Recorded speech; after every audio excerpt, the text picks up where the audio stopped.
लोग हैं जो भगवान नंदी के कानों में कुछ कहकर आते हैं? बोले हो कभी?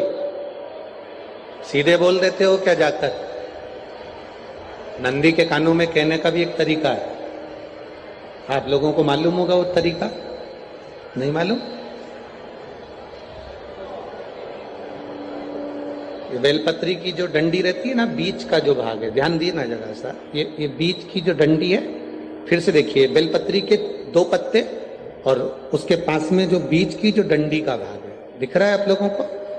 ये 2 डंडी, ये बीच की 2 पत्ती और उसके बीच में जो 2 डंडी का भाग होता है। जब हम देवादिदेव महादेव से कोई बात कहने वाले होते हैं ना कि बाबा बहुत दुखी हूं, बाबा बहुत तकलीफ चल रही है, बाबा मैंने एक कंपटीशन एग्जाम में परीक्षा दी है, बाबा मेरे जीवन में ये तकलीफ हो रही है, बाबा, तब इस बेलपत्री की जो ये डंडी होती है, इस उंगली से, इस अंगुष्ठ से इस डंडी को पकड़ा जाता है और बाबा के कर्ण में कहने से पहले ये हाथ को नंदी के ऊपर रखकर फिर हम बाबा के नंदी के कानों में कहते हैं और चलते समय इस बेलपत्र को अशोक सुंदरी की जगह पर चढ़ाकर वापिस सजाते हैं। देव अधिदेव महादेव को पार्वती की बात मानना ही पड़ती है और वो कहना ही पड़ता।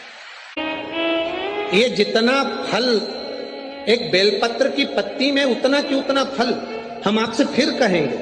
कभी मौका मिल जाए जिंदगी में, कभी तुम्हारे जीवन में अगर मौका मिले और कहीं बेलपत्री का वृक्ष मिल जाए जिसकी छांव तुम्हारे ऊपर पड़ रही हो, तुम्हारे ऊपर अगर बेलपत्री की छांव पड़ रही हो, उसके नीचे बैठकर कभी मौका मिले, एक बेलपत्री का पत्ता मात्र रखकर आप शिव जी का नाम लेकर जल भी अगर समर्पित कर रहे हो ना, तो वो 12 ज्योतिर्लिंग को जल चढ़ाने के बराबर फल प्रदान कर।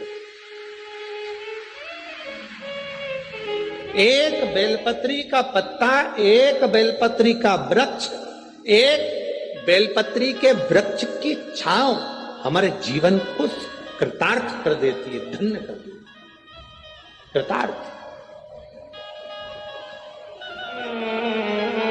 एक पत्र आया है, देखिए।